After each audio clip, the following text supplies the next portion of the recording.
सभी को नमस्कार। आज हम 10th ड्राइंग इसका चैप्टर सॉलिड ज्योमेट्री करेंगे। अभी हमने इससे पहले सभी वीडियो में प्लेन ज्योमेट्री की है, अभी सॉलिड ज्योमेट्री कर रहे हैं।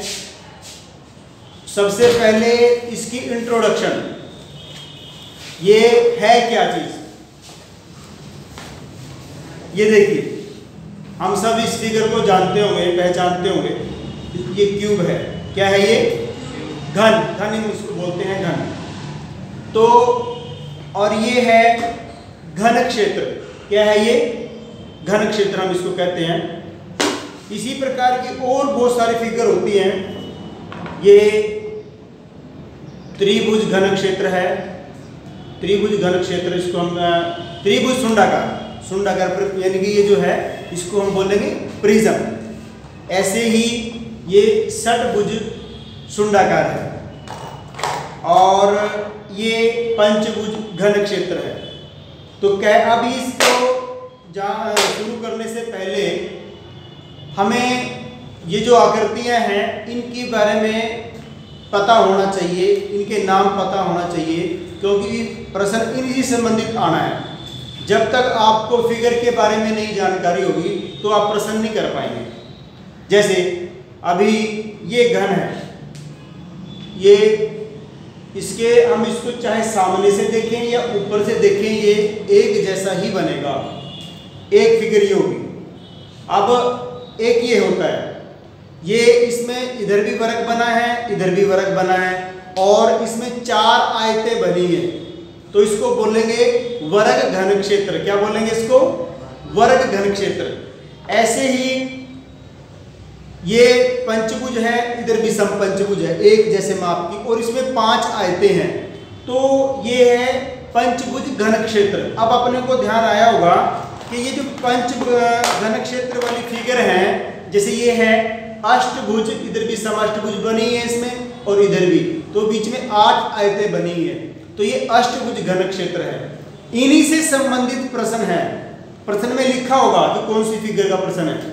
तो ये घन क्षेत्रों की पहचान क्या है कि इसमें ऊपर और नीचे सेम आकृति बनी होती है, यानी कि अगर ऊपर पंचभुज होगी तो नीचे भी समपंचभुज होगी, एक ही माप की, और उसकी जो भुजाएं हैं वो आयतों से मिली होगी। किससे मिली होगी? आयतों से। किससे मिली होगी? आयतों से, इस प्रकार से। तो ये जो है इसको बोलेंगे हम घन क्षेत्र वाली फिगर। कौन सी फिगर बोलेंगे इसको? घन क्षेत्र वाली फिगर। एक होती है इस प्रकार से, जब उसको हम सामने से देखेंगे तो उसमें समद्विबाहु त्रिभुजें मतलब बनी हुई नजर आएगी अपने को, और नीचे एक फिगर होगी। जैसे ये वाली आकृति है, ये इसमें नीचे वर्ग है, दोनों में वर्ग है, लेकिन जब हम इसको सामने से देखेंगे तो इसमें आयत बनी नजर आती है अपने को, और इसमें समद्विबाहु त्रिभुज बनी नजर आएगी। तो इसको बोलते हैं हम सुंडाकार। क्या बोलते हैं? सुंडाकार। सुंडाकार फिगर इसको बोलते हैं। ठीक है, ये सबको ध्यान में आया होगा। तो अब जैसे ये भी है, तो नीचे इसमें देखेंगे हम अष्टभुज बनी है और इसमें भी अष्टभुज है, लेकिन जब हम इसको सामने से बनाएंगे तो इसमें आयतें बनेंगी और इसमें समद्विबाहु त्रिभुजें बनेगी। कौन सी बनेगी? समद्विबाहु त्रिभुजें। तो ये इसको बोलते हैं सुंडाकार और इसको बोलते हैं घन क्षेत्र। क्या अंतर हो गया? जो सुंडाकार वाली आकृतियां हैं उनमें जब हम सामने से देखते हैं तो उनको उसमें त्रिभुजें बनी नजर आएंगी, और इसको देखेंगे तो इसमें आयतें बनी नजर आएंगी। सबको क्लियर होगी ये बात? अगली बात, कुछ अलग से फिगर होती हैं, जैसे हम सबको देखा भी होगा, पढ़ा भी होगा इसके बारे में। ये इसको बोलते हैं सिलेंडर बेलन। इसमें जब इसको ऐसे देखेंगे तो वृत्त नजर आएगा, सर्कल, और जब ये सामने से बनाएंगे तो इसमें आयत बनेगी, रेक्टेंगल बनेगी। ठीक है, ये हमारा सेमी सर्कल है और ये हमारा कोन जिसको हम बोलते हैं शंकु। तो शंकु में जब हम ऐसे देखेंगे या ऊपर से देखेंगे तो सर्कल नजर आता है, और जब इसको हम सामने से देखेंगे तो समद्विबाहु त्रिभुज बना नजर आएगा। तो ये बताना जरूरी था। इसी प्रकार से देखो ये भी है त्रिभुज। ये कौन सी फिगर है बताओ? अब आप बताएंगे इसका नाम कौन सा, क्या नाम? क्या नाम बनेगा इसका? नीचे सबसे पहले वो जो फिगर होगी ना वो बोलना। नीचे क्या है? त्रिभुज, बोलो सभी त्रिभुज। त्रिभुज। अब ये ऊपर इस प्रकार से बना तो क्या बन गई? त्रिभुज सुंडाकार। क्या है ये? त्रिभुज सुंडाकार। ठीक है, अब आप बताएं ये क्या है? षटभुज है ये कौन सी है? षटभुज। और ये ऐसे तो क्या बोलेंगे इसको? षटभुज सुंडाकार बोलेंगे सभी। षटभुज सुंडाकार। ये षटभुज बनी हुई है, इधर भी और इधर भी, और ये सामने से आते हैं तो ये क्या है? षटभुज घन क्षेत्र बोलेंगे सभी। घन क्षेत्र। षटभुज घन क्षेत्र। षटभुज घन क्षेत्र। षटभुज घन क्षेत्र। षटभुज घन क्षेत्र। तो सबको समझ में आ गया ये? हाँ जी। पहचान तो होगी आपको सबको। अब ये प्रश्न क्या है, मैं आपको प्रश्न किस प्रकार से आएंगे पेपर में वो मैं आपको बताऊंगा।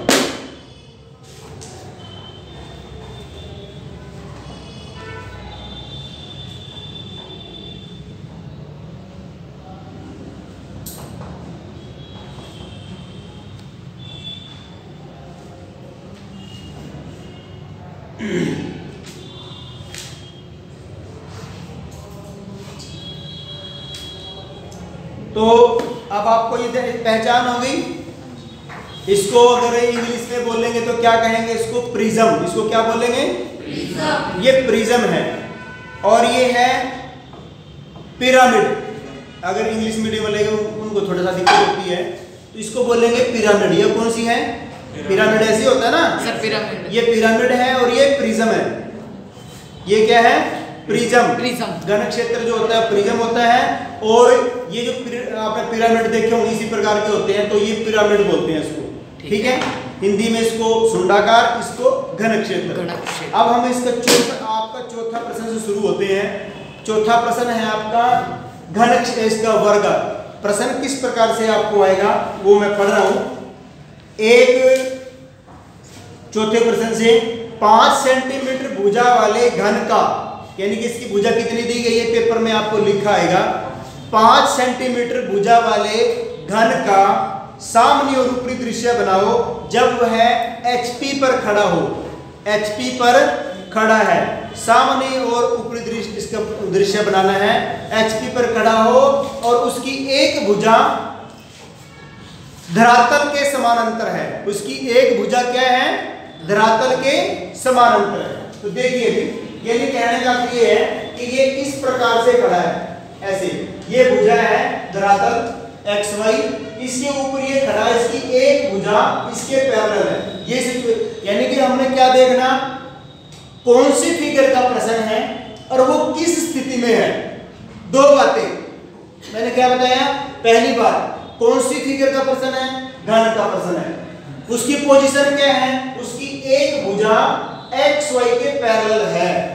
XY मतलब धरातल, धरातल के समानांतर है। और उसका माप कितना दिया गया भाई? 5 सेंटीमीटर। 5 सेंटीमीटर इसकी क्या दी गई है? ये आपको भुजा दी गई है। सबको क्लियर हो गया? अब देखिए कैसे बनाएंगे इसको, करते कैसे हैं। XY के सबसे पहले आपने XY लाइन लेनी है। ठीक है, XY लाइन लेने के ये आपने इसके बीच में 5 सेंटीमीटर लेना, जो आपका 5 सेंटीमीटर ज्योमेट्री बॉक्स में जो आपका स्केल है। नाइन्थ में हम स्केल कार्ड से करते थे वो नहीं, सिंपल स्केल से 5 सेंटीमीटर लेना और इसके ऊपर वर्ग बनाना। अभी मैंने आपको कल क्लास में बताया था कि सभी बच्चों को ये जो बेसिक फिगर है, वर्ग है, त्रिभुज, समबाहु त्रिभुज, समद्विबाहु त्रिभुज, समपंचभुज, षटभुज, सप्तभुज, अष्टभुज, ये सारी बनानी आनी चाहिए। अब बच्चे को स्क्वायर बनाना नहीं आएगा तो दिक्कत हो जाएगी। तो कैसे बनाते हैं? हमें पता है कि वर्ग का प्रत्येक कोण कितना होता है? 90 डिग्री का। आप इस पे एक यहाँ पर 90 डिग्री कोण बनाती है, एक रेखा इधर और एक रेखा इधर। ये आप इसको प्रकार से भी कर सकते हैं, डी से भी कर सकते हैं, सेट स्केल से भी कर सकते हैं, यानी कि जिससे मर्जी आप बोले। तो ये भी वर्ग आपको पता होना चाहिए कि वर्ग की चारों भुजाएं जो है 5 सेंटीमीटर के बराबर है, इसमें इक्वल होगी। तो 5 सेंटीमीटर अपने को दिया है, चारों भुजाएं इसकी समान होंगी। और ये देखिए 5 सेंटीमीटर भुजा लिया, 90 डिग्री है कोण इधर, 90 डिग्री है कोण इधर, ये भी 5 सेंटीमीटर, ये भी 5 सेंटीमीटर, इसको मिला दिया तो ये हमारा वर्ग बन गया। और अगर आप इसको सामने से देखेंगे, ये इसके अंदर सॉलिड ज्योमेट्री के अंदर अपने को दो चीज बनानी होती है, एक एक्स वाई से ऊपर बनाना होता है जिसको बोलते हैं हम एलिवेशन, फ्रंट, सामने का दृश्य, और एक्स वाई से नीचे बनाना होता है प्लान, ऊपरी दृश्य। अब हम जब इसको सामने से देखेंगे तो अपने को ऐसे नजर आएगा ना, ये क्लियर हो सबको बात। अब हमने इसका ऊपरी दृश्य बनाना है, कैसे बनाएंगे, हमें इसमें ध्यान रखना, अब उसकी एक भुजा एक्स वाई के पैरेलल है तो कुछ दूरी छोड़कर अपनी मर्जी से छोड़ सकते हैं, 1 सेंटीमीटर छोड़ो, 2 सेंटीमीटर, 1.5 सेंटीमीटर, जो भी आपको लगे, इनको सीधे या नीचे बढ़ा देंगे और अपनी मर्जी से कुछ भी गैप छोड़ करके एक पैरेलल लाइन लगाना, किसके पैरेलल, एक्स वाई के सेट स्क्वायर के द्वारा लगा सकते हैं आप इसको। तो और नीचे इसका वर्ग बनाएंगे, नीचे भी नीचे की साइड में वर्ग बनाएंगे, इसको प्रश्न को पूरा करेंगे।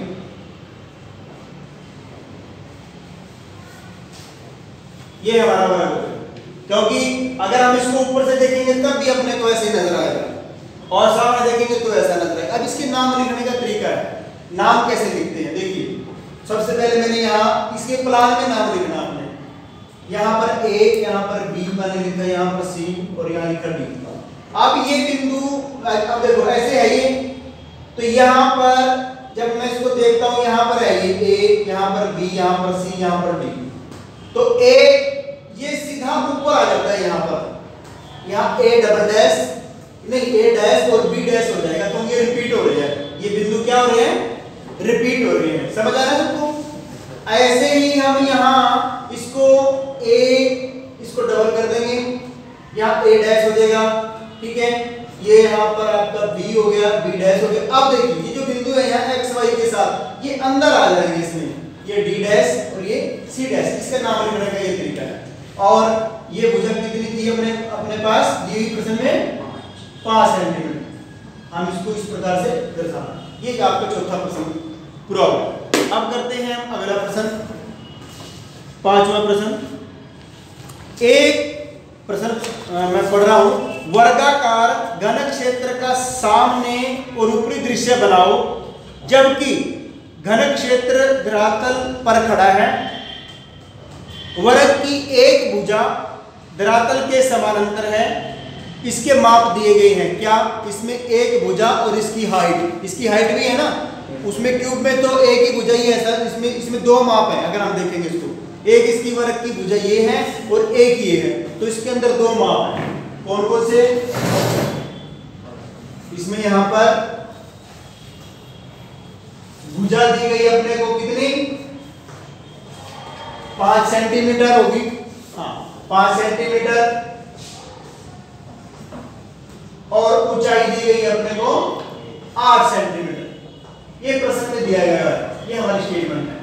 तो अब इसको और इसकी पोजीशन क्या है, अब अपने को पता चल गया कि प्रश्न किसका है, वर्ग घन क्षेत्र का। किसका प्रश्न है, वर्ग घन क्षेत्र का, ये प्रश्न में लिखा है। तो वर्ग घन क्षेत्र शब्द पढ़ते ही उसकी पिक्चर आपके दिमाग में बढ़ जानी चाहिए तुरंत। वर्ग घन क्षेत्र, अच्छा इसमें ऊपर और नीचे वर्ग होते हैं, बीच में उसकी आयतें होंगी, वर्ग घन क्षेत्र, ठीक है।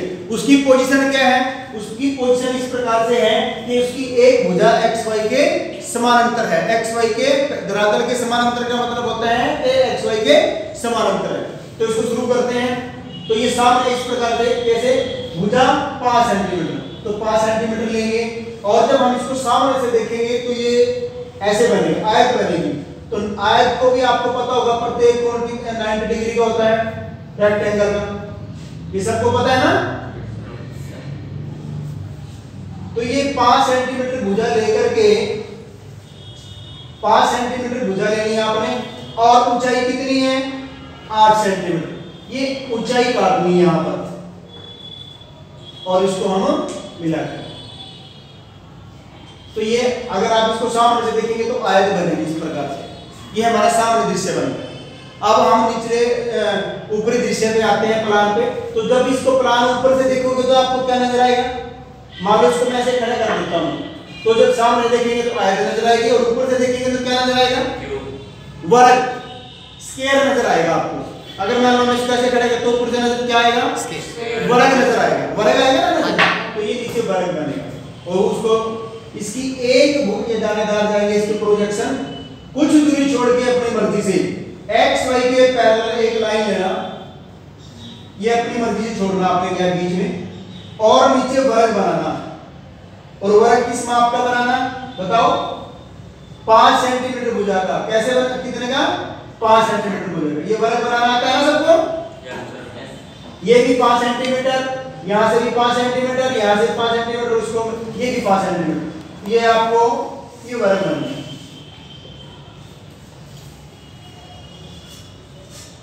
अब हम इसके नाम लिखते हैं, वही तरीका नाम लिखने का।